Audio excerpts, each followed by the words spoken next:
अरे भाई कलयुग में 100 साल की तो उम्र मिली, वो भी जब अच्छा मानवीय खान पान करोगे तब। अगर गंदा खान पान किया और गंदी संग सोबत में चले गए और गंदे कर्म करने लगे तो 50 में खेल खत्म हो जाएगा।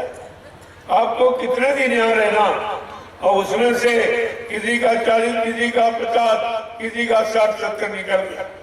अब तुम्हारा कितना समय बचा है इस शरीर जिस्म में रहने का, परिवार में रहने का, बाल बच्चों के बीच रहने का।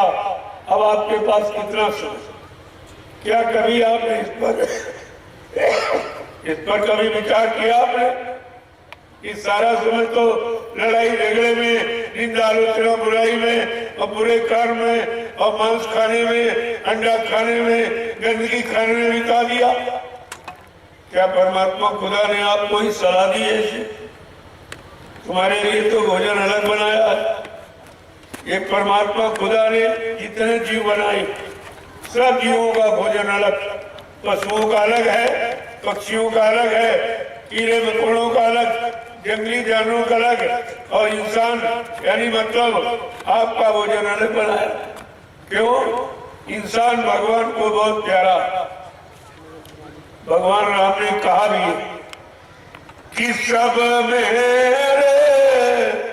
इस सब मम उपजाए और तीन में आदि के मनुज भाए। भगवान खुदा ने क्या कहा? ये सब हमारे ही है।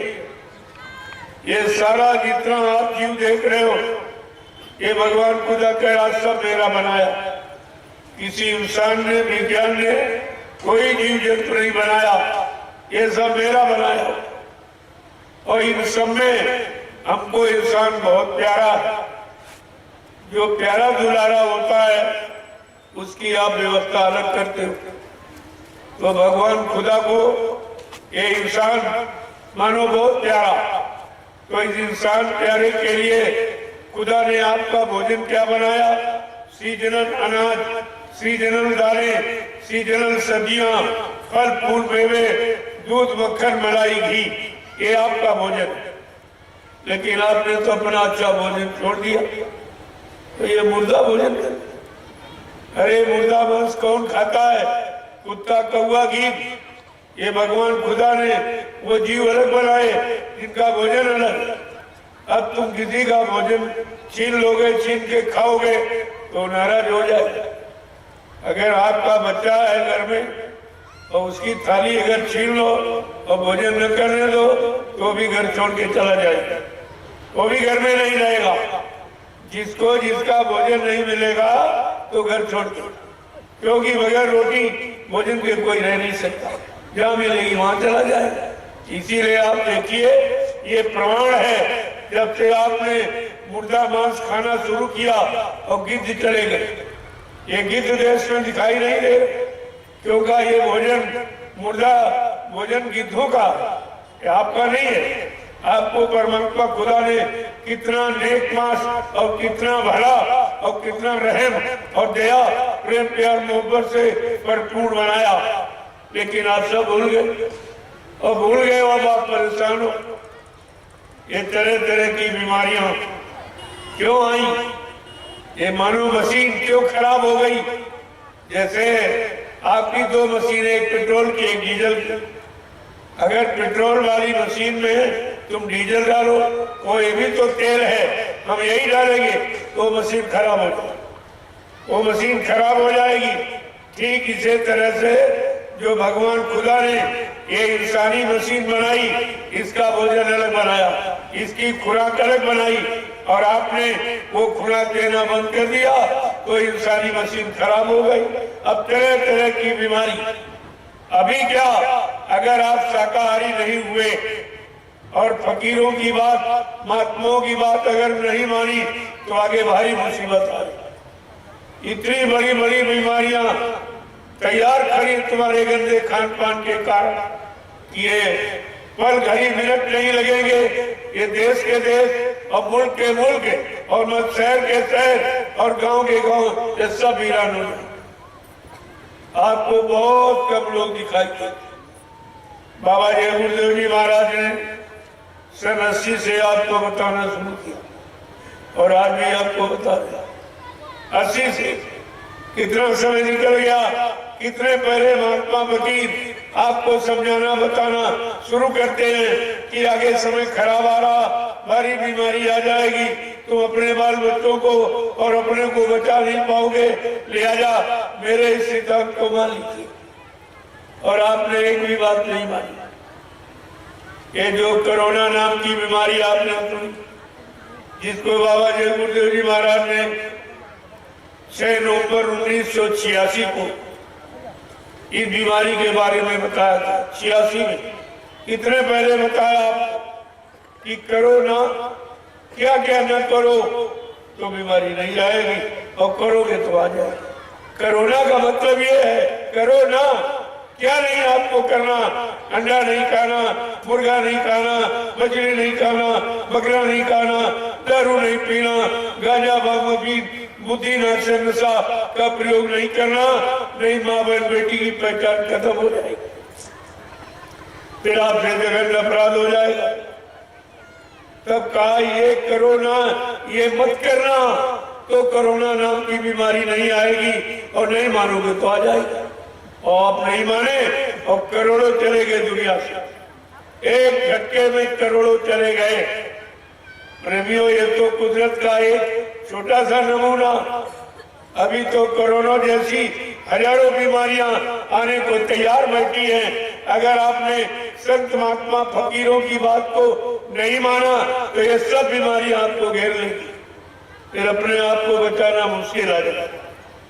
इसलिए मैं आपसे प्रार्थना अर्जु मिन्नत करने आया हूँ कि अभी आप हमारी प्रार्थना अर्जु स्वीकार कर लो, अपने परिवार बच्चों को बचा दो।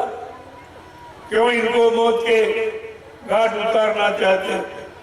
ऐसा कोई काम तो मत करो जिससे कुदरत परमात्मा खुदा नाराज हो। तुम्हारी नाराजगी का यही कारण है।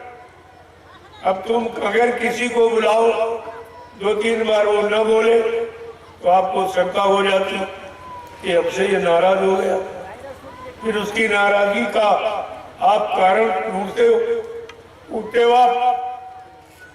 लेकिन खुदा को तो आप 5-5 बार बुलाते हो दिन में, 5-5 बार नमाज अदा करते हैं, 5 बार खुदा को बुलाते हो, और खुदा एक बार भी नहीं बोलता, न बोलता है, न आता है, न सुनता, न कुछ कहता। तो तुम्हें सोचना चाहिए कि खुदा हमसे नाराज क्यों और परमात्मा नाराज क्यों। ये सब करते हैं। यानी पंडा पुजारी मंदिर की चोटी पर लाउड स्पीकर लगा के हल्ला मचा रहा, और मुल्ला मौलवी मस्जिद की चोटी पर लाउड स्पीकर लगा के हल्ला मचा रहा, और ग्रंथी गुरुद्वारे की चोटी पर लाउड स्पीकर लगा के हल्ला मचाता, और पादरी गिरजाघर की चोटी पर लाउड स्पीकर लगा के हल्ला मचा रहा। प्रेमियों, अल्लाह में अल्लाह मिला। अरे अल्लाह मचाया तो अल्लाह मिला, परमात्मा मिला, खुदा मिला, गॉड मिला। फिर तुम्हारा बुलाने का मतलब क्या हुआ? जब बोलने से क्यों नहीं बोला? क्या कमी, क्या त्रुटि, क्या गलती, क्या गुनाह, क्या पाप हो गया? इस पर आपको विचार करना चाहिए। अभी तो मैं आपको एक स्नेह भरी सलाह देने आया, और आपसे कुछ लेने नहीं आया हूं। ऐसा फकीर महात्मा तुम्हारे जीवन में कभी नहीं आया हो। जो आया होगा तो दान दक्षिणा, धोती रोटी लगोटी मांगने आया हो, लेकिन मैं देने आया हूँ, लेने नहीं। देना मेरा काम नहीं है, मेरा काम देने का। महात्मा फकीर लेते नहीं, देते हैं। अगर महात्मा और फकीर मांगेंगे तो देगा कौन? तो देने वाला कौन होगा? आपने इस पर अभी तक विचार ही नहीं कर पाया, और इतनी बड़ी भूल में आप पड़े रहे, और कितना भारी नुकसान हो गया। तो इसलिए मैंने अपना आपको परिचय दिया। जब मैं आपके नगर में आया, आते आते मैंने प्रसाद बांटना शुरू किया। क्या तुम्हारे जीवन में कोई तुमको प्रसाद देने आया? तुम्हारे घर दरवाजे चलकर तुम्हें बुलाकर किसी ने प्रसाद दिया है, ये है हमदर्दी। क्या ऐसी हमदर्दी लेकर तुम्हारे लिए कोई आया, या किसी ने तुम्हारे बारे में कोई हमदर्दी की है, या कभी ऐसा सोचा कि चलो बीमारी महामारी से इनको बचा लिया जाए और मुसीबत आपत्ति और दुखों से इनकी रक्षा और हिफाजत कर दी जाए? क्या कोई आया आज तक आपके? ये पहला मौका आपको दे रहा हूं कि अभी आप तेज जाओ, जाग जाओ। तुम्हारे हित की, तुम्हारे भले की, तुम्हारे लाभ की कोई बात करने नहीं आई। जो आए सब अपने लाभ की। अगर कोई नेता आया होगा जो चंदा नोट वोट की भीख मांगने आया होगा, अगर कोई तुम्हारे गांव शहर में महात्मा फकीर आया होगा तो दान दक्षिणा और धोती रोटी लंगोटी मांगने आया होगा। लेकिन मैं ये काम करने लगा। मेरा काम इन सब से बिल्कुल अलग। आपसे कुछ नहीं लेना, बल आपको कुछ देना, और वो देना है जो कोई नहीं दे सके। ये प्रसाद पैसे से मोल नहीं मिलता, ये दया से, ये दुआ से आपको दिया जाता कि चलो एक बार ये अज्ञान है, मतलब अभी नहीं जान पाए, इनको नहीं जनाया गया, चलो भूल भ्रम में हो गए, इनसे गलती भूल हो गई, इनसे गुनाह हो गया, चलो एक बार इनको माफी दे दी और एक बार इनको बचा लिया जाए। मैं नैमिषारण महातीर्थ है, जो सबसे बड़ा तीर्थ है नैमिषारण, सीतापुर उत्तर प्रदेश, जो विश्व विख्यात, सारे विश्व के लोग हिंदू मुसलमान सिख ईसाई सब उस तीर्थ को मानते हैं, सब स्वीकार करते हैं। ऐसे महान तीर्थ से मैं ये शोभा यात्रा लेके निकला हूं, एक काफिला लेकर, और आपके बनारस होता हुआ और रांची में मैंने 7 दिवसीय आध्यात्मिक सत्संग, रूहानी तरक्की हासिल करने वाला, खुदा का दीदार कराने वाला, परमात्मा का मिलन कराने वाला, ये संदेश मैंने 7 दिन बाद किया। वहीं से काफिला कुछ झारखंड के जिलों से होता हुआ आपके पूरे बिहार का भ्रमण करेगा। पूरे बिहार में ये काफिला भ्रमण करेगा और ये प्रसाद वितरण करेगा और इनको अपने असली मानवीय भोजन की जानकारी देगा। क्योंकि हमारे देश का ये धार्मिक देश, ये मजहबी मुल्क है, इसका सिद्धांत है जैसा करो आहार वैसे बने विचार, जैसा खाओ अन्न वैसा बने तन मन, जैसा पीवो पानी वैसी हो बीमारी। ये देश का नियम कानून है और आप नहीं मानोगे तो मुसीबत में चले जाओ। जैसे यहाँ कानून बना है, अगर नहीं मानोगे तो आपको सजा दी जाती।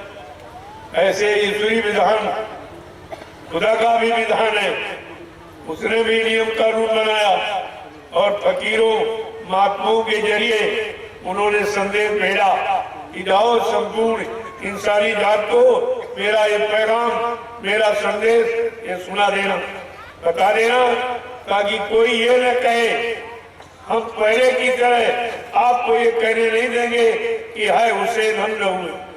हम आपको ये नहीं कहेंगे।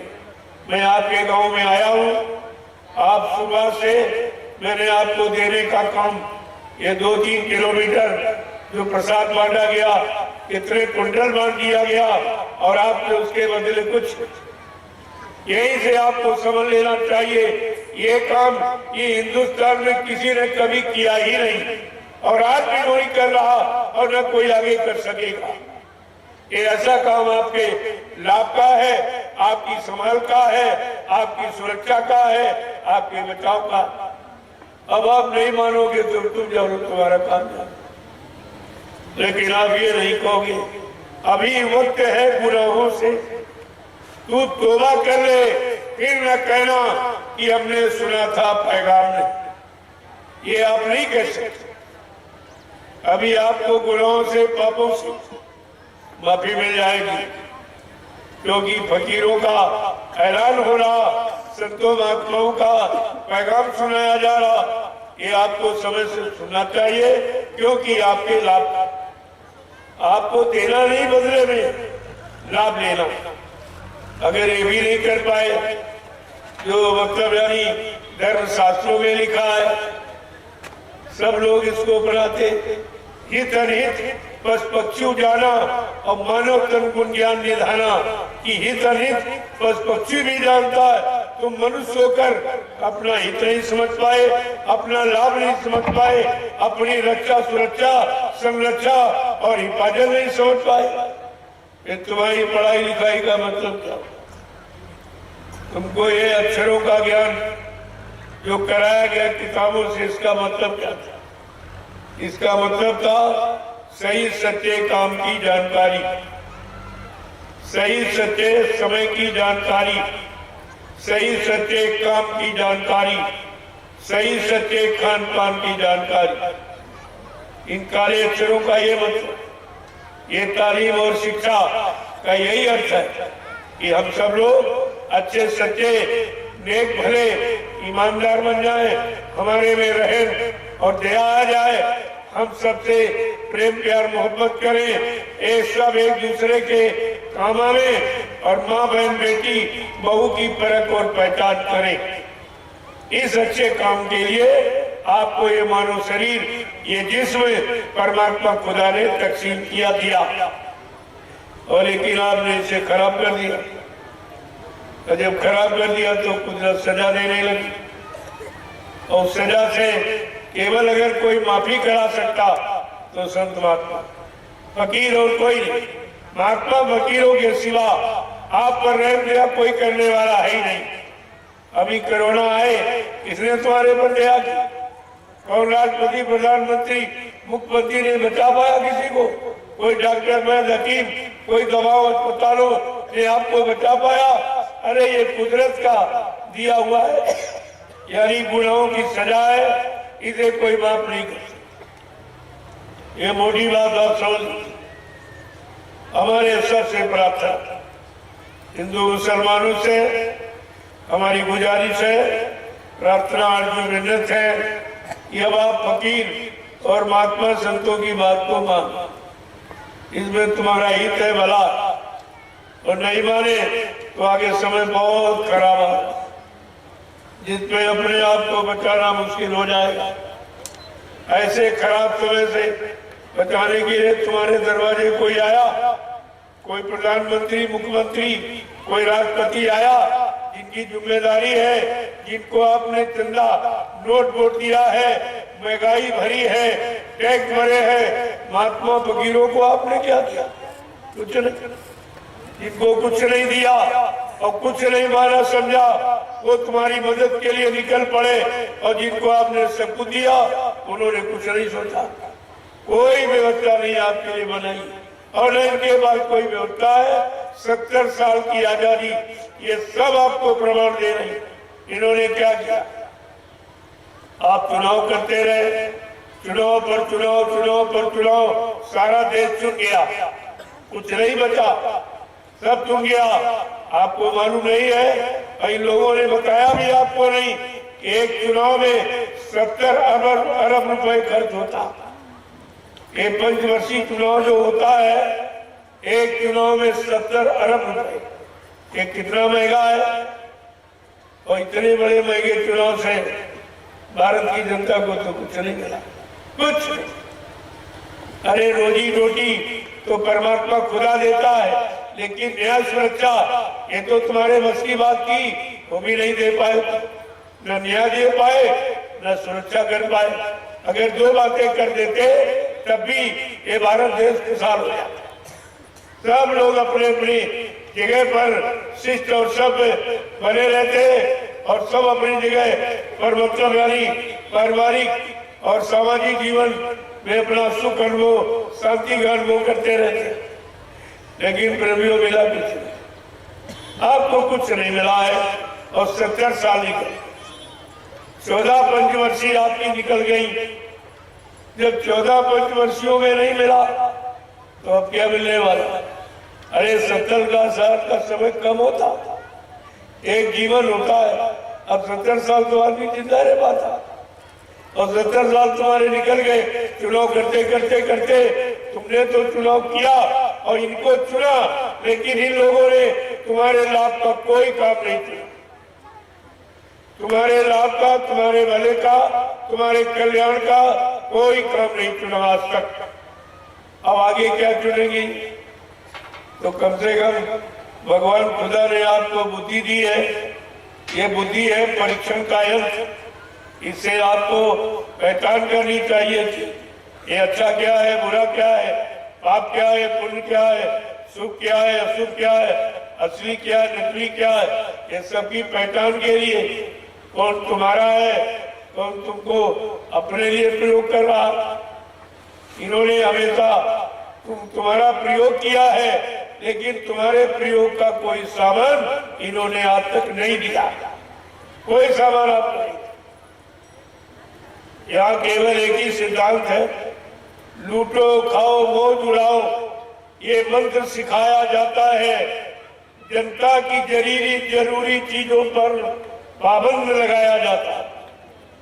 यानी मतलब तुम्हें न्याय नहीं मिलेगा, तुम्हारी सुरक्षा नहीं होगी, तुम्हें नौकरी नहीं मिलेगी, तुमको टैक्स नहीं माफ किया जाएगा। ये तो सब है, ये तो कहा किया, लेकिन ये नहीं कहा कि तुम्हें नौकरी मिल जाएगी, योग्यता के अनुसार तुमको काम मिल जाएगा, तुमको धंधा मिल जाएगा। देश में कुटेरू धंधे या अन्य धंधे व्यापार चला दिया जाए तो सारे देश के लोगों को काम मिल जाए। ये कहीं कुछ केवल दो की प्राथमिकता है, शराब के ठेके और मुर्दा मांस की बिक्री। इसके अलावा कुछ। जब ये तुम्हारे यहाँ लॉकडाउन लगा तो तुमको 3 महीने के लिए सजा, सबको अपने घर में जेल बना दी गई। अपने अपने घरों में जैसे जेल में बंद रहते ऐसे तुम 3 महीने बंद रहे हो।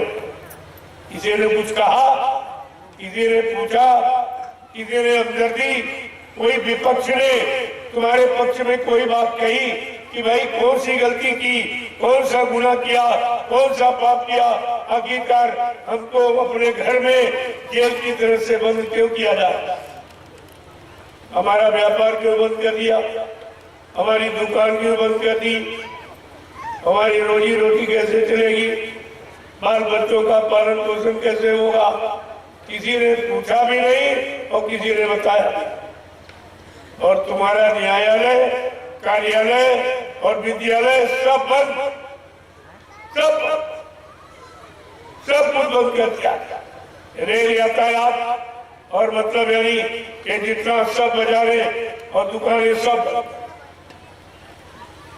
3 महीने जब ये बंद किया सब, तो आपको मालूम है 20 साल तुम्हारा देश पीछे चला गया। ये भारत 20 साल तक अब तरक्की नहीं कर सकता। अब ये महंगाई नहीं खत्म कर सकता, बेरोजगारी नहीं खत्म कर सकता, ये टैक्सों को नहीं रोक सकता, ये चोरी डकैती का बलात्कार नहीं रोक सकता। ये काम इनके बस का नहीं है। और 3 महीने तुम्हारा घर, तुम घरों में बंद रहे, दुकान बंद, व्यापार बंद और न्यायालय, कार्यालय, विद्यालय बंद। और जब खुला तो सबसे पहले शराब का ठेका खुला। शराब का ठेका बोला। क्या इसी की देश में जरूरत है? क्या इससे कोई तरक्की हो जाएगी? या कि शराब पीने से कोई बुद्धिमान, धनवान, कोई बलवान बन जाएगा? अरे कम से कम ये तो सोचना चाहिए कि ये शराब जैसा खराब कोई नशा नहीं, जिससे तन खराब और मन खराब और धन खराब। ये खराबी के सिवा इससे कुछ मिलने वाला नहीं और इस पर कोई पाबंदी नहीं, कोई पाबंदी। अरे भारत देश धार्मिक देश, मजहबी मुल्क है। यहाँ भगवान राम की राजनीति रही, भगवान कृष्ण की राजनीति रही। भगवान राम की राजनीति में क्या होता था? इतिहास पढ़ के देखिए आप कि भगवान ने इस देश में राजनीति की, इंसान की बात तो की, लेकिन भगवान की राजनीति थी कैसे और इंसान की कैसी? इन दोनों पर तुलना करो आप, तब तुम्हारी समझ में आएगा। राम के राज्य में क्या लिखा है कि दैहिक भौतिक तापा और राम राज्य काबू नहीं व्यापा, कि राम के राज में किसी तरह का दुखी नहीं था। आज इन नेताओं के राज में किसी तरह का सुख नहीं, बिल्कुल उल्टा हुआ। कहते हैं कि भगवान कृष्ण के राज में घी दूध की नदियां बहती थी, और अब क्या हो रहा? इन नेताओं के राज में घी दूध की नदी तो नहीं बह रही, लेकिन शराब की नदी जरूर बह रही है। शराब की नदी बहा रही, सारे देश को शराबी बना दिया। तुम्हारा जितनी कमाई ये सब इसी में जा, और इससे क्या मिला? कोई धनवान बन गया हो, कोई बुद्धिमान बन गया हो, कोई बलवान बन गया, तो आप बताइए इसके खाने पीने से आपको मिला क्या? जो था वो सब चला गया, हक और ईमान भी चला गया। जो सबसे बड़ी विरासत जो पूर्वजों से मिली वो भी आपने खो दी, कुछ नहीं मिला। ये सब नुकसान देखकर और तुमको दुखों में देखकर, परेशानियों में देखकर, बीमारियों में घिरा देखकर ये संत महात्मा फकीरों ने ये निर्णय लिया कि चलो एक बार इनको महाप्रसाद देकर इन बीमारियों से बचा दो। वो तुम्हारे हमदर्दी है, वो तुम्हारे शुभचिंतक हैं, वो तुम्हारे रहबर रहनुमा जो तुम्हारी मदद के लिए निकले। तो लेना चाहो तो ले लो, नहीं भी जैसी आपकी इच्छा। हम तो आपसे प्रार्थना ही कर सकते, इसके अलावा क्या कर सकते? अब ये आपका काम है कि आपको अच्छा काम अच्छा लग रहा कि नहीं लग रहा, अच्छी बातें सच्ची बातें अच्छी सच्ची लाभ की लग रही कि नहीं लग रही, इस पर तो आपको विचार करना। ये सब आपको सोचना था, और आगे आपको सोचना आगे आपको सोचना पड़ेगा। ऐसा नहीं, कुदरत आपको सोचने के लिए मजबूर कर देगी, कुदरत मजबूर कर देगी। इंसानों की बात तो हम नहीं मान सकते, लेकिन कुदरत से इनकार नहीं कर सकते, वो आपको मानना पड़ेगा। और जबरदस्ती मनवा लेगी आप। बड़े बड़े राजे महाराजे बादशाह, उनको मानना, उनको भी कुदरत की नेक सलाह अच्छी सलाह समझ से माननी पड़ी, लेकिन कोई पछता के माना, कोई सब नुकसान करके माना, और कोई चेत गया तो अपना सब बचा लिया, मान लिया। तो मानने वालों के अलग अलग भाव विचार। मानने वाले कोई तो मार खा के मानता, कोई मार देख के ही मान जाता है। भाई मार पड़ रही है, अब पर भी पड़ेगी, चलो पहले ही अच्छी सच्ची बात मान लो, तो क्यों मार पड़े? उनको बुद्धिमान कहते। बुद्धिमान व्यक्ति वही है जो समय रहते अपना काम बना ले, समय रहते अपना काम बना ले, उसको समय का बुद्धिमान व्यक्ति कहते हैं।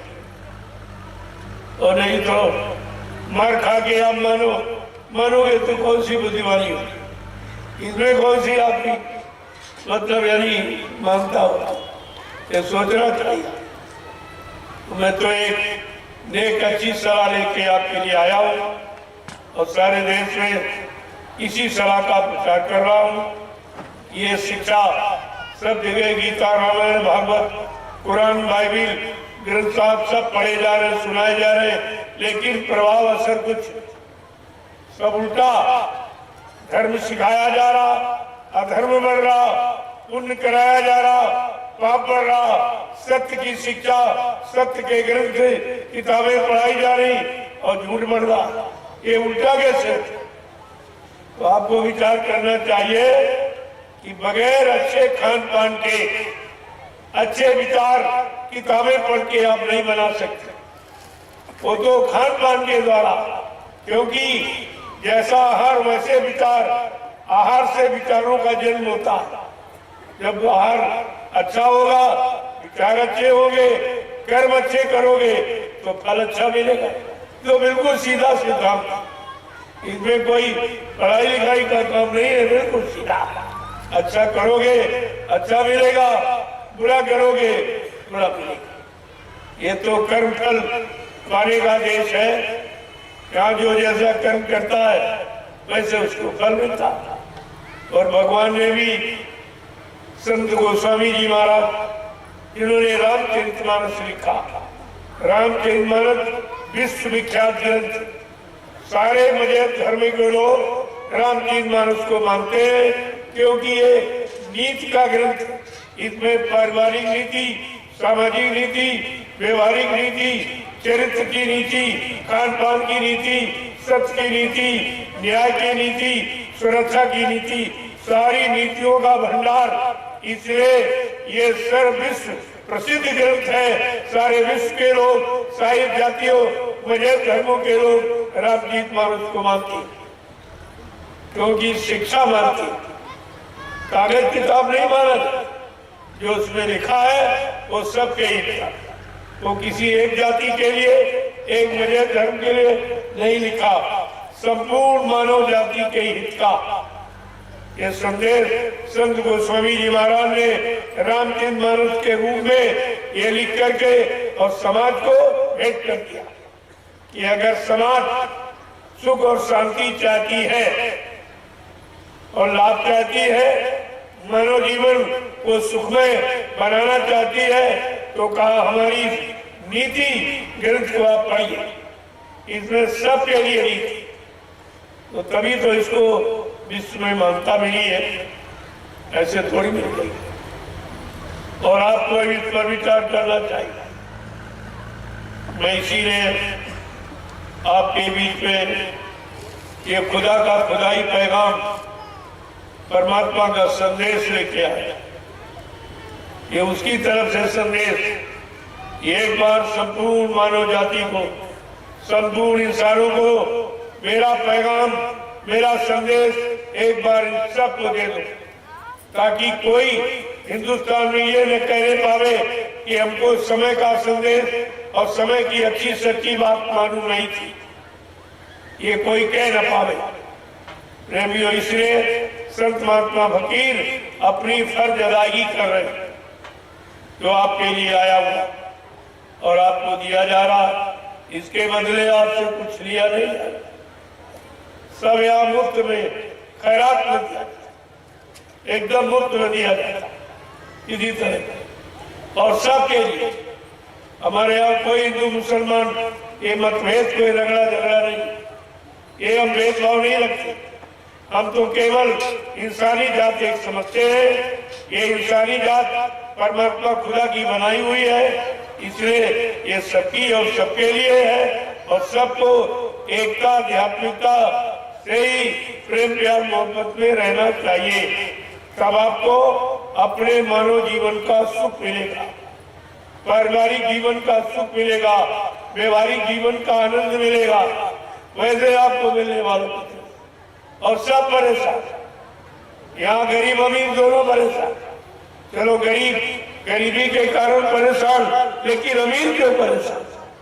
अमीर इसलिए परेशान है कि व्यवस्था खराब है। वो सोच रहा कि रात में कहीं मेरे यहाँ डकैती न पड़ जाए, कहीं चोरी न हो जाए, कहीं मेरा कत्ल न हो जाए, कहीं मेरा अपहरण न हो जाए। अपहरण, अमीर इसके लिए परेशान। अमीर का तो दिन का भोजन, रात की नींद हराम हो। ये अमल चैन सुख छीन दिया। जब खाना और सोना जिसके लिए रात दिन कमाते हो और वही तुम्हारा खतरे में चला गया, तो इससे बड़ा और खतरा और नुकसान आपके लिए क्या हो सकता? तो इस पर आपको विचार करना चाहिए। मैं आपसे प्रार्थना करने आया, अगर हमारी प्रार्थना आप स्वीकार करो तो आप लोग सपरिवार शाकाहारी बनने में कोई खर्चा नहीं, बल्कि जो अपनी कमाई अनावश्यक अखाद्य पदार्थों में खर्च करते हो वो तुम्हारी बच जाए, और वो बची हुई कमाई तुम्हारे बाल बच्चों के पढ़ाई लिखाई में काम आवे, शादी ब्याह में काम आए, घर मकान बनाने में काम आए। महात्मा सब तरफ से तुम्हारी मदद करना चाहते। लेकिन दुनिया ऐसी बावरी, कोई ग्राहक ना प्रति आया, लेकिन कोई लेने वाला नहीं। ये मुफ्त शिक्षा कोई लेने वाला नहीं, जिसका कोई डोनेशन फीस नहीं है, आपको मुफ्त में दिया जा रहा और आप नहीं ले रहे हो। और आगे वो समय आएगा, इसी संदेश को सुनने के लिए तुम 400-400 किलोमीटर दौड़ के जाओगे, महात्मा फिर आगे निकल जाएंगे, फिर दौड़ोगे, फिर वो आगे निकल जाएंगे। ये आपको फिर मेहनत, परिश्रम और पैसा खर्च करके भी ये संदेश आपको नहीं मिलेगा जो आज आपको मुफ्त दिया जा रहा, तुम्हारे घर चल के देने आया और बदले में आपसे कुछ लेने नहीं आया। सबसे बड़ी बात ये, कोई कहानी, किस्सा जो पिछले युग का सुनना चाहो, चाहे कोई पीर पैगंबर ओलिया आवे, चाहे संत महात्मा कोई आवे, बगैर पैसे के आपको नहीं सुनाएगा। और जिससे कुछ नहीं मिलना, जो बहुत पुरानी किस्से कहानी, जिनको यानी गए लाखों बरस हो गए, वो तो वापिस आएंगे नहीं, ना वो लाभ आपको वापिस मिलेगा। लेकिन फिर भी उन सुनाने का यानी मतलब उस चर्चा का कितना लंबा खर्चा। लेकिन आज जो तुम्हारे मतलब की है, वर्तमान की है, सबके ही भले की, सबके कल्याण, सबकी सुरक्षा बचाव की, ये मुफ्त में दी जाए। इसका कोई डोनेशन फीस नहीं है, कोई आपको दान दक्षिणा नहीं देना। अगर फिर भी आप नहीं ले पाए तो फिर आप जानो, आपका काम जाने। लेकिन आप ये नहीं कह सकते हो कि हमारे गांव, हमारे शहर, हमारे कस्बे कोई आया नहीं, हम पर किसी ने हमदर्दी की नहीं, हमारी रक्षा सुरक्षा के बारे में किसी को कोई चिंता नहीं। आप ये नहीं कह सकते। ये मैं समझने सब खत्म कर दिया और मैं 2 महीने आपके बिहार में पूरा भ्रमण करूंगा, सब जगह, सब जिलों में घूम कर ये संदेश एक बार सबको दे दूंगा कि आप शाकाहारी बन जाइए। चलो आप महात्मा नहीं बन पाए, फकीर नहीं बन पाए, नेक भले सच्चे ईमानदार नहीं बन पाए, तो आप शाकाहारी बन जाओ। इसमें कौन सी आफत, कौन सा खर्चा? तो सारी व्यवस्था आपकी ठीक हो जाए, आपका मानव जीवन सुरक्षित हो जाए, आप बीमारियों से बच जाओ, जगह जंजलों से बच जाओ। ऐसे एक तरफ से नहीं, चौमुखी लाभ है। अब आपकी समझ में आ जाए तब, क्योंकि आप बहुत दिनों के बिगड़े हो, तुम्हारी आदतें खराब हो गई। जब आदत किसी चीज की पड़ जाती है तो आदत मजबूर करती है। आदमी छोड़ना चाहता है लेकिन आदत मजबूर करती है। लेकिन जब ये पता चल जाए इसका भारी नुकसान है, इससे जीवन चला जाएगा, जिंदगी खत्म हो जाएगी, तो कौन सी ऐसी चीज जो आदमी छोड़ नहीं सकता। अगर जहाँ जीवन की बात और जिंदगी की बात आ जाए, वहाँ तो सब कुछ छोड़ने के लिए व्यक्ति तैयार हो जाता। आज आपके लिए वही समस्या सामने आके खड़ी है। उसी से बचने के लिए आज ये संदेश आपको दिया जा रहा और आपसे प्रार्थना की जा रही कि आप सब लोग मतलब यानी इस संदेश को सुनना ही नहीं, कान से अपने जीवन में उतारना, ताकि आपको उसका लाभ मिल जाए। कुछ आपको खास कुछ नहीं करना, केवल शाकाहारी। और कोई नई बात बताई जा रही, जब बच्चा पैदा होता, चाहे हिंदू घर में पैदा हो, चाहे मुसलमान घर में, चाहे किसी जाति में पैदा हो, तो उस समय माँ ने अपने बच्चे को न अंडा खिलाया, न मुर्गा खिलाया, न बकरा खिलाया, न शराब पिलाई। हर माँ ने अपने बच्चे को अपना दूध पिलाया। ये दूध शुद्ध शाकाहार। इसका मतलब हम लोग जन्म से शाकाहारी पैदा ही हुए। खुद परमात्मा खुदा ने शाकाहारी और सदाचारी ब्रह्मचारी बना के भेजा, लेकिन हमारा 3 गुणों में पहला गुण नहीं रहा कि हम शाकाहारी नहीं रह पाए। तो सदाचारी ब्रह्मचारी कैसे आप रह पाओ? फिर उसका लाभ आपको कैसे मिल पाएगा? फिर मानव जीवन का सच्चा अर्थ क्या होगा? आखिरकार परमात्मा खुदा के पास 4 खंड 84 लाख शरीर जिस्म किसी में आपको पैदा कर सकता था, इन सारी चोले में क्यों आपको भेजा? क्योंकि ये मनुष्य शरीर 4,84 लाख जिस्म शरीर की अंतिम योनि, अंतिम शरीर ये है।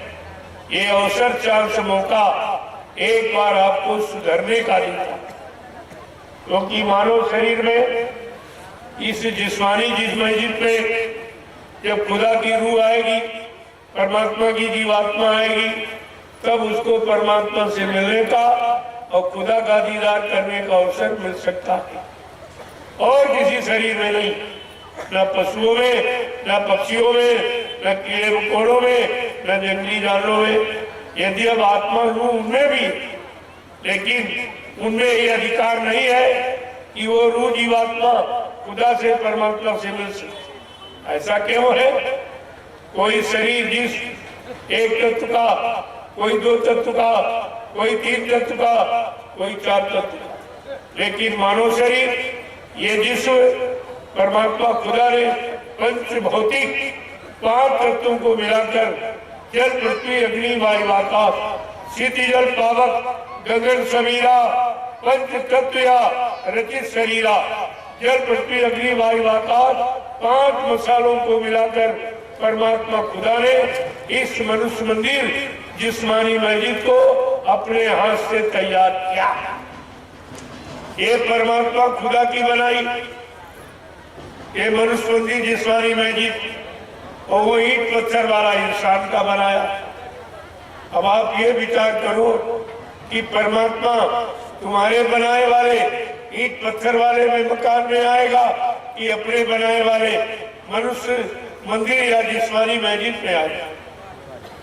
क्योंकि ये जिस्मानी मस्जिद और मनुष्य मंदिर परमात्मा खुदा ने अपने हाथ से बनाया, और इसी में अपनी मूर्ति जीवात्मा रूह को बैठा दी। इसमें बैठी रूह जीवात्मा असली, इसमें इस असली मंदिर में असली मूर्ति है, और उस नकली मंदिर मस्जिद में नकली मूर्ति। अब आपको ये विचार करना चाहिए कि असली वाला काम आएगा कि नकली वाला, जिंदा काम करेगा कि मुर्दा काम, जड़ काम करेगा कि चेतन काम करेगा। अगर इतनी बात तुम्हारी समझ में आ जाती तो शायद आज इस परेशानी, मुसीबत, आपत्ति के घेरे में आप कभी नहीं पड़ते। पारस्परिक प्रेम, प्यार, मोहब्बत को आप कभी नहीं खत्म करते, और माँ बहन बेटी की परख पहचान अपने मन मस्तिष्क से आप कभी निकलने नहीं देते। ये सब नुकसान क्यों हुआ है? ये गंदे खान पान के कारण।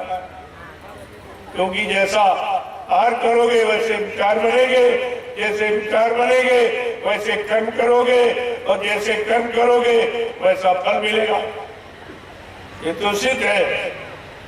इसलिए हमारी एक ही प्रार्थना है कि आप सब परिवार साकार बनना तो आपको पड़ेगा, लेकिन सब नुकसान करके अगर आप बने तो इसमें कौन सी बुद्धिमानी आपकी मानी जाए?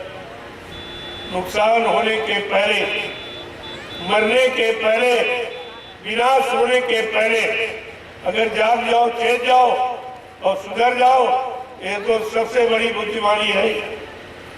तब तो आपको बुद्धिमान माना जाएगा। नहीं, रावण जैसा बुद्धिमान कोई धरती पर नहीं है, जो 4 वेद 6 7 18 पुराणों का ज्ञाता, उत्तम कुल पुलस्त करना थी, शिव विरंश पूजे वो भाती, इतना बड़ा कुलीन ब्राह्मण जो न भूते भविष्य थे, न कभी हुआ, न कभी है, न आगे होगा, यानी पुलस्त ऋषि के परिवार का, जिसने अपनी अखंड आराधना और यानी प्रार्थना से, वंदना से, साधना से ब्रह्मा विष्णु महादेव को बस में कर लिया। लेकिन समय से चूक किया। समय की अच्छी नेक भली सलाह जो ऋषि मुनियों ने दी वो नहीं मानी, केवल रह विमान खो गया। बस इसी में विचार हमारा है, और इसी में शंका की उसने ये राम नाम ये भगवान खुदा का नाम नहीं है, और ये राम भगवान खुदा नहीं। इसी शंका में प्रेमियों, रावण की सोने की लंका चली गई, शंका में लंका चली गई, और तुमने फकीर संतों महात्माओं से सुने शंका की, तो तुमने दया और दुआ से वंचित रह गए। आपने उनकी दया दुआ खो दी। ये तो पैसे से भी मोल नहीं मिलती। कितना बारी आपने अपना नुकसान किया। अगर जानकारी आप पहले की तवारीख है, जो पहले के सत्संग है या पहले के इतिहास है, अगर उनकी उसे जानकारी आप लिए होते तो आप आज आपका वर्तमान बिल्कुल नहीं बिगड़ता, एकदम पाक साफ निर्मल और पवित्र और अच्छा सच्चा ये बना रहता, और आप सारी मुसीबत परेशानी बीमारियों से बिल्कुल अलग थलग खड़े होते। लेकिन न मानने का परिणाम है कि आप किसी मुसीबत से बच नहीं पाए, और जो मुसीबत ने आपको परेशान किया वो तो कम है, और जो आगे आने वाली जिनसे बचने के लिए ये समय का संदेश आपको दिया जाए, समय से आपको आगाह किया जा रहा, होशियार सिखाया जगाया जा रहा, तो ये तो बात आपको समय से समझना। जय गुरुदेव, जय गुरुदेव, जय गुरुदेव, जय गुरुदेव, जय गुरुदेव। नाम किसका? देखो, ये नाम कलयुग का जगाया। जैसे सतयुग में योगियों ने हरि नाम जगाया, जिसको प्रहलाद ध्रुव ने जपा उनका काम बन गया।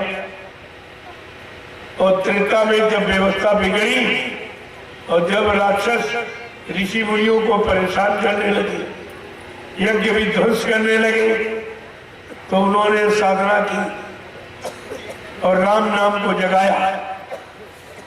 और उसी राम नाम को लेकर जो शक्ति आई उसको राम ही कहा जाता है। जो नाम जगा के शक्ति लाती है उसको उसी नाम से पुकारा जाता है, उसी नाम से।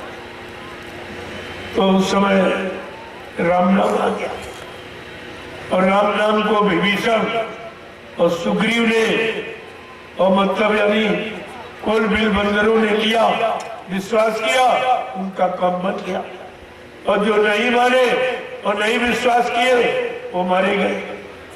ये इतिहास आपका बता रहा, ये मैं नहीं कह रहा हूं, इतिहास। और जब द्वापर में व्यवस्था बिगड़ी तब कृष्ण नाम जगाया गया।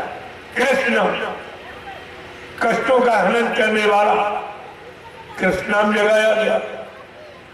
और कृष्ण नाम को जिसने लिया, ग्वाल बाल गोपिकाओं ने, उनका भला हो गया।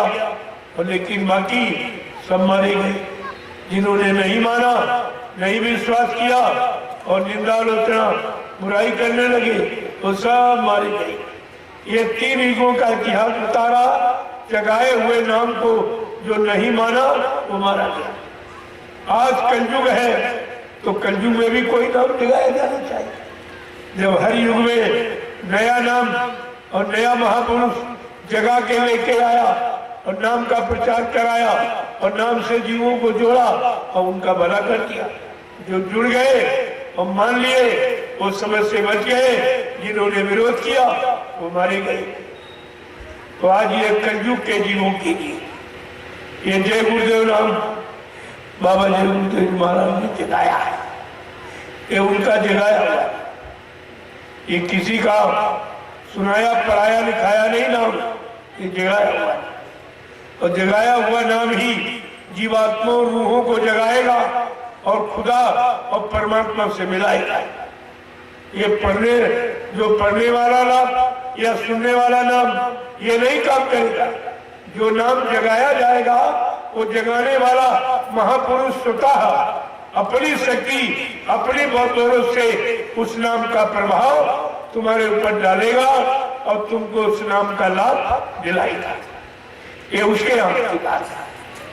तो इसलिए बाबा जी ने जय गुरुदेव नाम जगाया है। प्रेमियों, ये प्रभु का नाम, प्रभु नाम का प्रचार यहाँ कभी नहीं हुआ। ये पहली बार इस पृथ्वी मंडल पर प्रभु नाम लेकर जो सच्चे रहनुमा और सच्चे रहबर और सच्चे मालिक जो आपके लिए आए, इनको अनामी महाप्रभु कहा गया। जब अनामी महाप्रभु अनामी धाम से और महाप्रभु प्रभु नाम लेके आए और प्रभु नाम को जगाया और प्रभु नाम को सिद्ध किया और प्रभु नाम से प्रचार कराया और जीवात्माओं को, रूहों को जगा रहे हैं और प्रभु नाम का बेड़ा भवसागर में लगाकर ये वादा कर रहे हैं, जो हमारे इस प्रभु नाम के बेड़े पर जो जीवात्मा सुरत रूह बैठ जाएगी वो अपने घर पहुंच जाएगी, वो अपने घर जाएगी और कोई नहीं जा सकता। लोगों कितना बड़ा लाभ देने के लिए आए, आप वो भी लाभ नहीं समझ पाए। अब ये कुदरत मार लगाने जा रही, उससे भी आपको बचाने के लिए ये शाकाहारी बनने के लिए संदेश दिया जा रहा। अगर इसको भी आप नहीं माने तो फिर आप परेशान हो जाओगे, बीमारी बीमारियों में चले जाओगे, फिर आपका बचाना मुश्किल हो जाएगा। ये तो रहबर रहनुमा है जो तुम्हारे पर रहम और दया करने आए, आपकी रक्षा सुरक्षा संरक्षा हिफाजत करने आए काम। लेकिन आप उनको पहचानते नहीं, पहचानते। और ये आते कब है? तो तुम्हारे पुराना इतिहास क्या कह रहा कि जब जब हो ये धर्म की हानि और बाढ़ है आंसू रहे अधम अभिमानी कि तब तब प्रभु इधर मनुज शरीरा और हरि कृपा निधि सज्जन पीरा। ये त्रेता इतिहास बता रहा, त्रेता द्वापर का इतिहास क्या बता रहा कि यदा यदा ही धर्म ग्लानिर्भवति भारत अभ्युत्थानम धर्मस्य तदात्मानो सृजामि हम। सब जगह धर्म की ही बात आ रही कि जब जब धर्म की हानि, कर्म की हानि की बात कोई नहीं कह रहा। प्रेमियों, धर्म माने व्यवस्था। किसी विद्वान से आप पूछो कि धर्म किसे कहते हैं तो बेचारा वो जानता ही नहीं है। आपसे यही कहेगा पूजा करो, पाठ करो, तीर्थ करो, व्रत करो, हवन जब तब यज्ञ गंगा स्नान करो। प्रेमियों, करो माने कर्म और धरो माने धर्म। जो धारण किया जाए, जो अपनाया जाए, कार्य रूप में परिणित किया जाए, उसको कहते धर्म। धर्म माने व्यवस्था। व्यवस्था बुरे कर्मों से बिगड़ती है, अच्छे कर्मों से व्यवस्था पनपती है। चाहे शरीर की हो, चाहे परिवार की हो, चाहे समाज की हो, चाहे देश दुनिया की हो। ये नियम कानून सब पर लागू कि व्यवस्था बुरे कर्मों से बिगड़ती है। ये तो इतिहास आपको मालूम है, लेकिन गीता इतना कह के शांत नहीं हुई, उसने और भी कुछ कहा। लेकिन वो बात शायद आप बोल गए, उसने और भी कुछ कहा। लेकिन अगर वो बात आज जान जाती तो फिर तुम्हारा सारा भ्रम ही दूर हो जाता कि गीता इतना कह के शांत नहीं हुई कि दायरा धर्मस और कुछ कहती है। क्या कहती? परित्राणाय साधूनां विनाशाय दुष्कृतां और धर्म संस्थापनानि संभवामि युगे युगे। परित्राण माने दुख तकलीफ, मुसीबत, आपत्ति, बीमारी, महामारी, लड़ाई झगड़ा, दैवी को दुर्घटना या काल मौत, इसको कहते हैं परित्राणाय। आज वही समय आपके सामने। तो गीता कह रही जब ऐसा समय कलयुग में आएगा तो इस समय दुख को दूर करने के लिए, इस समय को सुधारने के लिए साधु संत महात्मा आएंगे। उनके द्वारा इस युग में परिवर्तन होगा, सुधार होगा, लोगों को सुख शांति का रास्ता मिलेगा। कितना साफ साफ गीता ही कहते, उसी को अगर पढ़ लेते समझ लेते तो शायद इतनी भारी भूल और गलती और गंदे खान पान में आप कभी नहीं जाते, कभी नहीं जाते। लेकिन आपने उसको नहीं। आगे फकीरों ने भी कहा, ऐसा नहीं कि जब नींव धर्म की हिलती है, जब नींव धर्म की हिलती है, कोई हस्ती खुदा से उतरती है, कोई हस्ती खुदा से उतरती है, रहमान उन्हें सब कहते हैं, रहमान उन्हें सब कहते हैं, ये रूहों पर रहम वो करती है, रूहों पर रहम वो करती है। देखिए कितनी बड़ी बात है।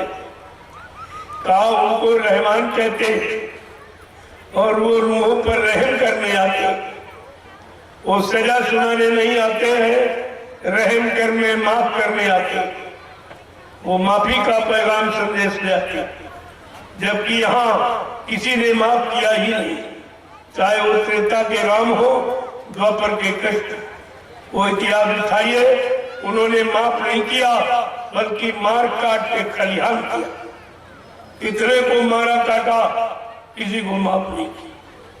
लेकिन आगे फकीरों ने याद दिलाई आपको कि जब नींव धर्म की हिलेगी तब खुदा से परमात्मा की तरफ से कोई न कोई शक्ति हस्ती यानी मानव सुधार के लिए, मानव के दुख दर्द मुसीबत को दूर करने के लिए, मानव की रक्षा हिफाजत के लिए खुदा परमात्मा की तरफ से कोई शक्ति मनुष्य रूप में आएगी, मानव तन में आएगी।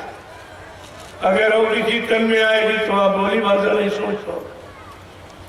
अगर पशुओं में आ जाए, पक्षियों में, तो आप बोली भाषा नहीं सोच। और कोई शरीर न धारण करे और बताने बोलने लगे तो आप कहोगे भूत आ गए, तो आप डरने लगोगे, उनके पास नहीं जाओगे, उनसे लाभ नहीं पा सकोगे। इसलिए लाभ देने के लिए उन्होंने सब पर रहम की बरसात करने के लिए ये जिस्म मानो जिस्म धारण किया, जीवात्मा और रूहों के कल्याण की। देखो ये सब, लेकिन आज वक्त क्या कह रहा है कि अल्लाह के ईमान वालों पर, अल्लाह के ईमान वालों पर, अल्लाह के ईमान वालों पर, अल्लाह के ईमान वालों पर, ये दुनिया कान कसती है, ये दुनिया ताने कसती है। वो जिस्मानी रूप में आएंगे तुमको रहम और ईमान सिखाने के लिए, लेकिन लोग उनको तंग करेंगे, लोग उनको परेशान करेंगे।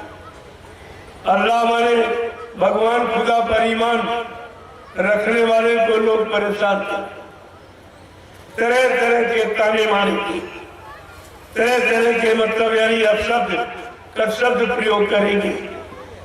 देखो फकीरों ने कुछ छोड़ा नहीं, सब खोल के कहा कि कलयुग का इतना समय खराब होगा कि फकीर महात्मा संतों को कोई नहीं मानेगा।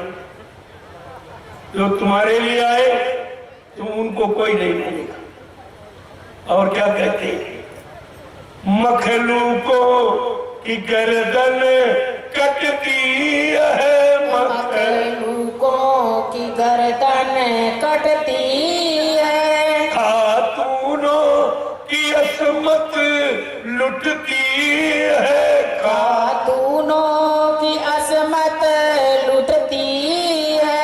यानी जो नेक भले ईमानदार है, जो सब पर रहम दया करने आए, उनको कोई बख्शेगा नहीं, उनको कोई छोड़ेगा नहीं, उनको तंग किया जाएगा, उनको उनकी निंदा आलोचना बुराई क्रिटिसाइज की जाएगी, तरह तरह की।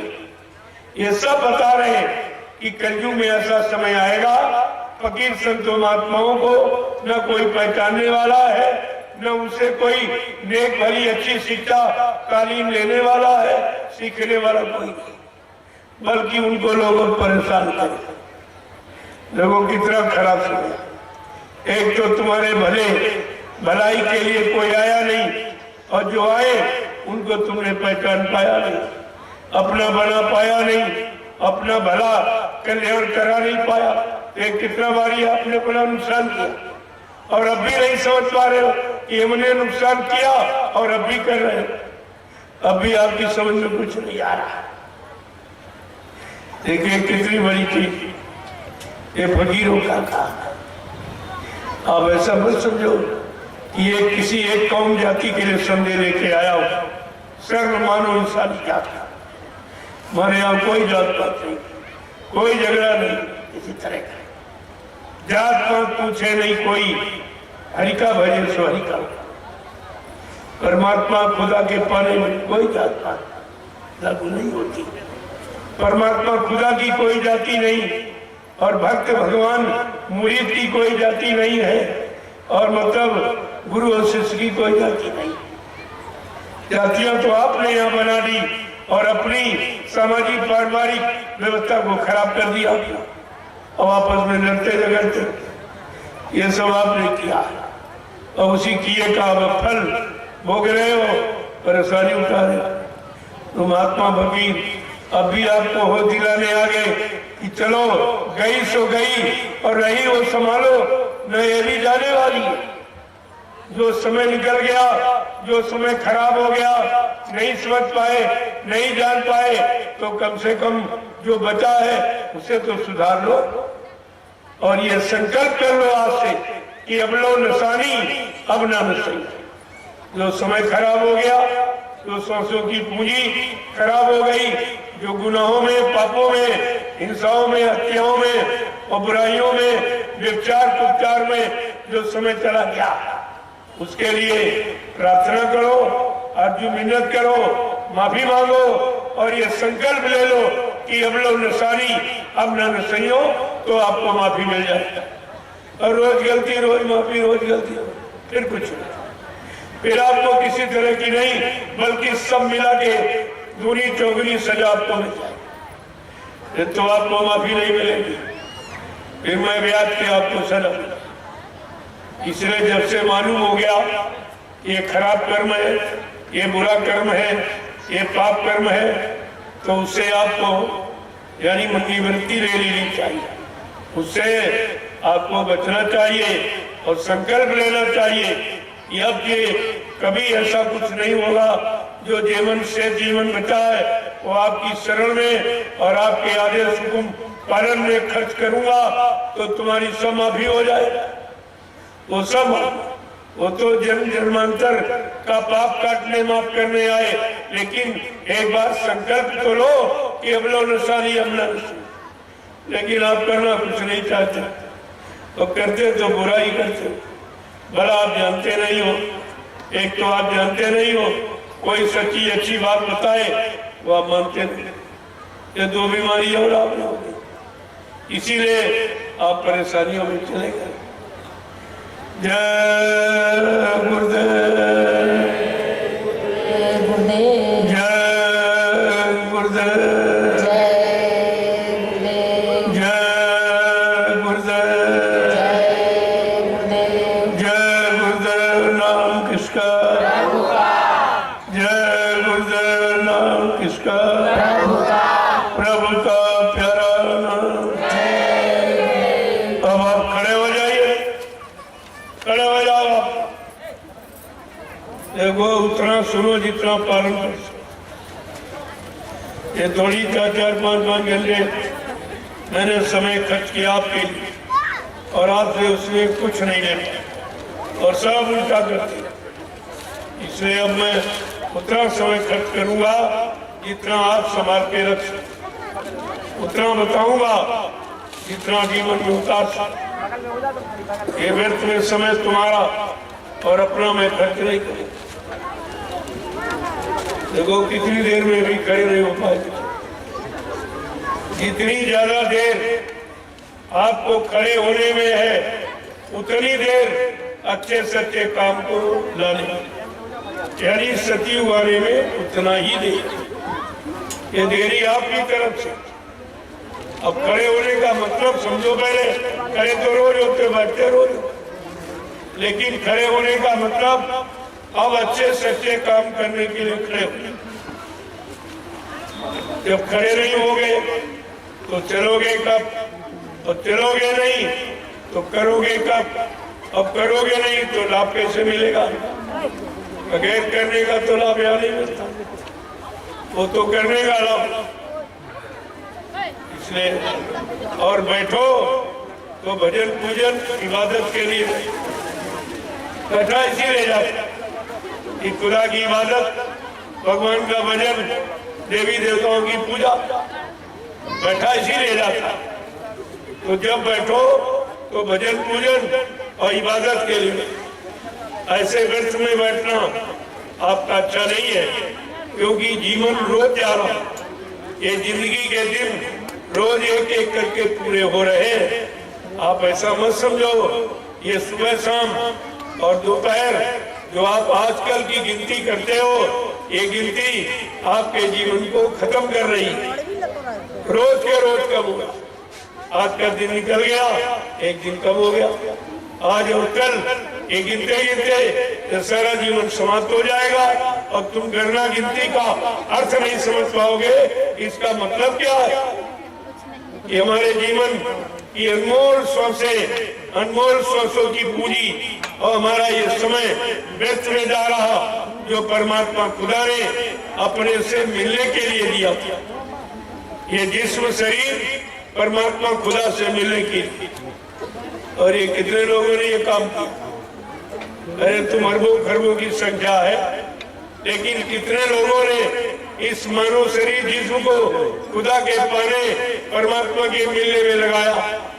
ये तो कोई एक आध दो निकलेंगे, बाकी तो सब इसी संसार के मिलने में, इसी को समेटने में, इसी को इकट्ठा करने में जो तुम्हारा है नहीं।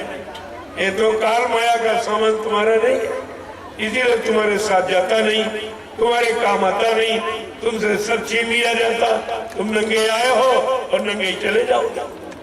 लेकिन बात समझ में आपके नहीं आई, क्योंकि ये बात किसी ने बताई नहीं आप कि माँ के पेट से हम लोग नंगे अकेले पैदा होते। कोई सामान, कोई कपड़ा, कोई दुकान मकान, खेती जमीन कुछ लेके नहीं आता। जब लेके नहीं आए हो तो यहाँ से लेके कैसे जाओ? ये तो सामान आपके प्रयोग के लिए दिया गया, आप प्रयोग कीजिए और इसके बाद आपसे लेकर दूसरे को दे दिया जाए, तो दूसरा पैदा होगा उसको दे दिया। अगर एक ही लेके चला जाए, जो पीछे आएंगे उनको क्या दिया जाए? ये व्यवस्था प्रयोग की है, ले जाने की नहीं, खराब करने की नहीं, सदुपयोग की, दुरुपयोग की नहीं है। जय गुरुदेव,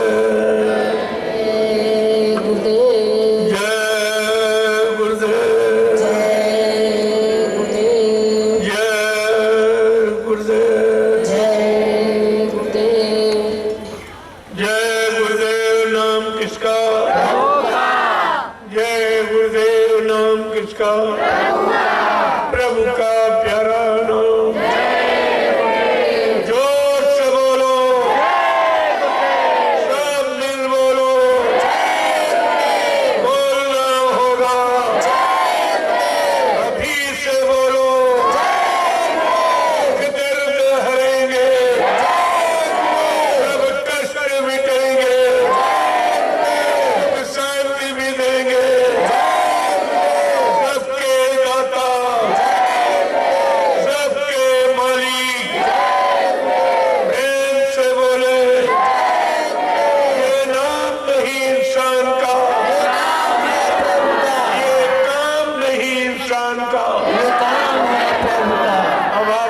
सोच लेना चाहिए ये काम अब इंसानों के बस का नहीं रहा, चाहे राजनीति का हो, चाहे धर्मनीति का हो, चाहे परिवार नीति का, चाहे समाज। ये इंसानों के बस का काम खत्म। 70 साल की आजादी ये सब प्रमाण आपको दे रही, कोई काम नहीं। तो अब क्या होगा? अब तो इतना बिगड़ गया किसी के बस का। जब कम बिगड़ा था तब तो ये ठीक से रह नहीं पाए, रख नहीं पाए। अब तो एकदम मूर्तियां ध्वस्त हो गई। अब इंसानों की बस की बात नहीं है। अब तो महात्मा फकीर कोई दया दुआ कर दे, कोई मेहरबानी कर दे तो हो सकता आपका सुधार हो जाए, आपको लाभ मिल जाए, आपका बचाव हो जाए, आपकी सुरक्षा हो जाए। नहीं तो अब कुदरत की मार से बचना बड़ा ही मुश्किल है। जय गुरुदेव। अब आप लाइन से खड़े हो जाओ, मैं सबका दर्शन दीदार करूं और सबको सलाम और प्रणाम करूं। और आपको ये महाप्रसाद जो कभी किसी ने नहीं दिया, ये आपको, ये 3 काम हिंदुस्तान में कहीं नहीं हो। कहीं किसी के यहाँ चले जाओ कि ना आपका कोई दर्शन दीदार करेगा, ना आपको कोई सलाम प्रणाम करेगा और ना आपको कोई महाप्रसाद देगा। ये तीनों काम अब आपको समझ लेना चाहिए, ये कहाँ सच्चाई है और कहाँ झूठ है, कहाँ शरीयत है, कहाँ नकल है, कहाँ तुम्हारी सुरक्षा संभाल की बात है, कहाँ लूटपाट है। ये आपको समझना चाहिए। अब एक लाइन आप महिलाओं के एक प्रसूत जो हमारी एक सामाजिक मर्यादा, एक मर्यादा खत्म हुई, कभी से परेशानियां आ रही। तो इस महाप्रसाद को आप ले लीजिए।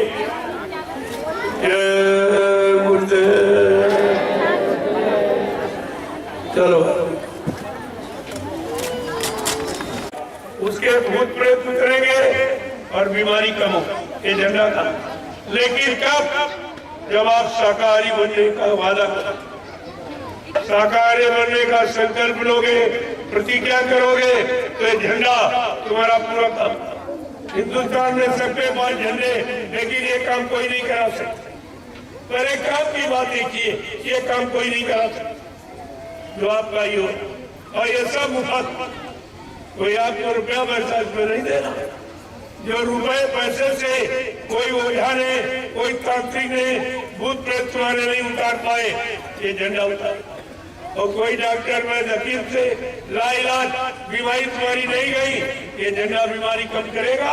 अगर आप पूर्ण शाकाहारी बनने का संकल्प और प्रतिज्ञा लोगे तो, जैसे बिना परहेज के डॉक्टर गारंटी नहीं लेता, ऐसे ये परहेज है। इसमें अंडे, शराब, मांस मछली से दूर, निंदा आलोचना बुराई क्रिटिसाइज से दूर, दूसरे के धन स्त्री पति से दूर, ये परहेज है।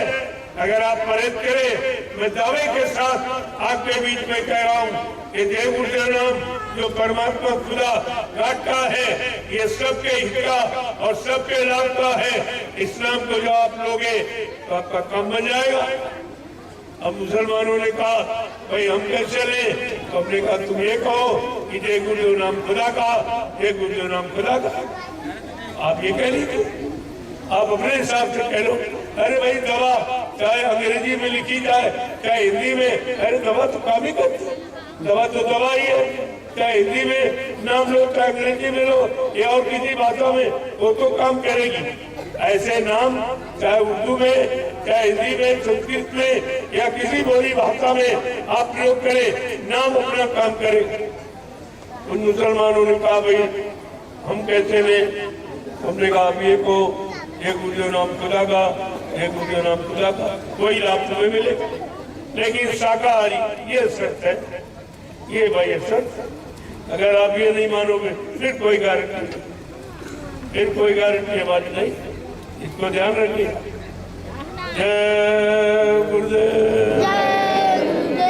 झंडे की परिक्रमा करो।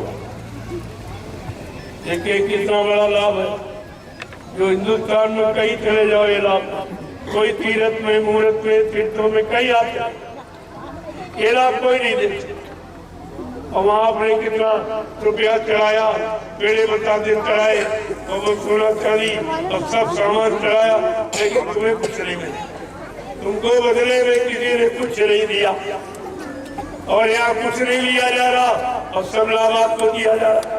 केवल एक चीज मांगी जा रही कि आप शाकाहारी हो जाए, और केवल ये कि आप शाकाहारी। वो भी मांग रहा हूँ तुम्हारे लिए, तुम्हारे हित के लिए, तुम्हारे भले के लिए, तुम्हारी सुरक्षा के लिए, कोई अपने लिए थोड़ी कह रहा हूँ। जय गुरुदेव। अब आप लोग प्रसाद ले लीजिए। लाइन